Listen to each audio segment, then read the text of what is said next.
Today we are going to read and answer our April 15th AMI work for literacy. This is a passage titled A Special Gravestone for the President. Let's go ahead and read it and then look at our questions. Thomas Jefferson was born April 13th, 1743. He became famous for many things. He wrote the Declaration of Independence. He was the third president of the United States. He was responsible for the Louisiana Purchase, which more than doubled the size of the United States. Before Jefferson died at the age of 83, he wrote down what he wanted inscribed on his gravestone. He wanted particular words, and not one word more. What is surprising is that it did not even include the fact that he had been President of the United States. For most people, that title would be the accomplishment to be the most proud of. Not so with Jefferson. He chose 3 accomplishments to be recorded on his tombstone, and being president didn't even make the list. Before we read the words written on his tombstone, let's look at what made Thomas Jefferson special. He was a great-grandfather. He had 12 grandchildren. He would organize races for the kids on the huge lawn of Monticello. Monticello was the mansion he built for his family to live in. He taught the children how to play chess and a game called Goose. Goose is a game like Chutes and Ladders and was one of the first board games made in the U.S. Jefferson loved to play.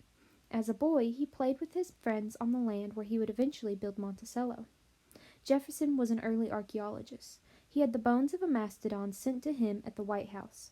A mastodon was an animal from 40 million years ago that looked a bit like an elephant. He laid the bones out like a puzzle at the White House in an attempt to build a skeleton. Jefferson loved science, technology, and innovation. One of his favorite devices was a rotating book stand that could hold 5 books at once, kind of like having programs open on your computer at once. Jefferson didn't just like books, he loved them. He had a huge library in his house. Most people in those days were lucky to own any book. In 1814, the original Library of Congress was attacked by British troops and all the books were burned. Jefferson offered his personal library as a replacement. In 1815, the Library of Congress was restocked with Jefferson's 6,487 books. He loved to write letters, not just texts, emails, and tweets like we write today. Jefferson wrote about 19,000 letters in his lifetime. He also started the first university in North America, now known as the University of Virginia. Jefferson loved vanilla ice cream. While traveling in France, Jefferson tasted vanilla ice cream for the first time. He brought home a recipe for it, which is now housed in the Library of Congress.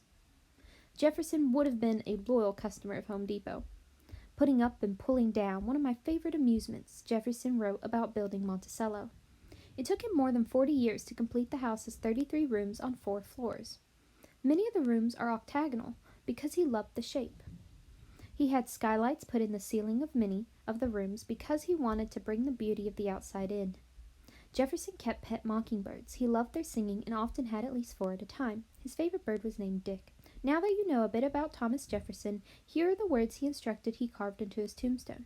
Here was buried Thomas Jefferson, author of the Declaration of Independence, of the laws of Virginia for religious freedom, and father of the University of Virginia. Okay, now that we have read our passage, let us refer to our questions and start answering those. Oops, I need to go back to my black ink. And don't forget to be putting your title on all your work, just as you would normally do if you were physically in the classroom. Number 1, the reader can tell the passage is a biography because A, it includes some facts and some fictional details. No, biography must only include true details. It is non-fiction piece of work. B, it is about a real person with some made-up details about his life. Again, no, because biographies are non-fiction. There can't be any fiction in here. If you're having historical fiction, which is a book that's set in a historical period but has some made-up facts, that wouldn't be a biography. C, it is about the real events in a real person's life. Alright, that one sounds good. But let's check D. D, the person who wrote the passage about his own life. Now, this might be tricky for you if you haven't heard of an autobiography. So in the word autobiography, we have the prefix auto, which comes from the Greek or Latin root auto. I'm not sure which one it is, but auto means self. So an autobiography is a biography one writes about themselves. So if I were to write a book about my life, it would be an autobiography. Since this is not written by Jefferson, that is incorrect. And we know, therefore, the correct answer is C. 2. The author says that Jefferson would have been a loyal customer of Home Depot because A. There was a Home Depot close to Jefferson's house. No. There were no Home Depots back in colonial times, just in case you were unaware of that. B. Jefferson had to travel a long distance to the nearest Home Depot. Nope. C. Jefferson had a huge collection of books in his library. D. If there had been a Home Depot, Jefferson would have shopped there for building materials. Alright, I'm pretty sure D is our correct answer, but let's refer back to the passage, find the answer in it, so we're sure. Here's our paragraph 9, where we get this answer. Jefferson would have been a loyal customer of Home Depot. Putting up and pulling down, one of my favorite amusements. Jefferson wrote about building Monticello. It took him more than 40 years to complete all these. So, it doesn't mention anything about the library in here. It does include, though, that's not a straight line. Let's make it, boop, there we go. It does mention this quote, though, about how Jefferson enjoys putting up and pulling down what I'm guessing is the parts, the materials he needs to build the house. So, since they do not include the library, though, they don't mention that at all in this paragraph, we know our answer is therefore D. If there had been a Home Depot, Jefferson would have shopped there for building materials because he loved building stuff. Number 3, the author compared the rotating bookstand to a computer. A, because Jefferson enjoyed both the bookstand and computers. Computers weren't invented. B, to help the reader understand how helpful the rotating bookstand was to Jefferson. That one sounds reasonable. C, because the rotating bookstand was small, like today's tablet computers. Or D, today, people keep the snakes out of Ireland to honor St. Patrick. Well, that's an obvious throwaway because nowhere in this did we even mention St. Patrick or keeping the snakes out of Ireland. To choose between B and C, let's refer back to our passage. Okay, here we go. One of his favorite devices was a rotating bookstand that could hold 5 books at once. Kind of like having 5 programs open on your computer at once. Let's highlight that. Boop, boop, boop. There we go. So, this is not comparing bookstand to computers because books and computers are both small. This is just saying how necessary they are or how helpful they can be. That means our answer is B. I'm going to mark out C. We know that one is incorrect. B, to help the reader understand how helpful the rotating bookstand was to Jefferson. 4, which best completes the diagram?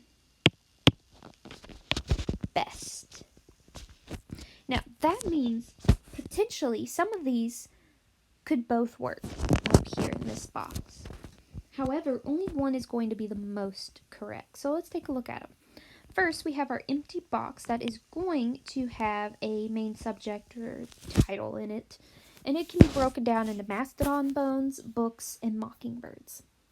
So A, Jefferson's collections. B, technology Jefferson was interested in. C, items Jefferson kept at Monticello. Or D, items Jefferson brought to the White House. So, to figure out which best completes, we're really going to be looking for something that is the most specific one of these options that can fit in there. Let's start with B, technology Jefferson was interested in. We know that one is incorrect because birds and skeletons are not technology. Now, but to figure out if A, C, or D work, let's refer back to our passage. Now, here we have that the bones of a mastodon were sent to him at the White House. So he did keep the bones of the mastodon in the White House. Did he keep his books in the White House? Let's check. He loved books. He had a huge library in his house. Okay, so already they're not all kept at the White House. But let's double check and look at where he kept his birds. Thomas Jefferson kept pet mockingbirds. They don't say specifically where he kept them, but if it's a pet, you most likely keep that at home. Okay, so it can't be C because these are not all items that Jefferson kept at Monticello, and it can't be D because he didn't keep the mastodon bones at the White House. C is incorrect because he didn't keep his mastodon bones at home, and D is incorrect because he didn't keep books or mockingbirds at the White House. But these are all things that Jefferson collected, so A is our complete answer. And finally, 5. What does the author believe was unusual about the words on Jefferson's tombstone? A. It bragged about Jefferson's accomplishments. B. It did not mention that he had been President of the United States. C. It was written by Jefferson himself before he died. Or D. It only mentioned 3 things that Jefferson did in his lifetime. Now, nowhere did the author say it was bragging, so we can mark that out. But to choose the best choice for B, C, and D, or actually the only correct choice, let's refer back to our passage. He wanted particular words and not one word more. So yes, Jefferson wrote this, but this isn't what the author is saying what is surprising. What is surprising is that it did not even include the fact that he had been President of the United States.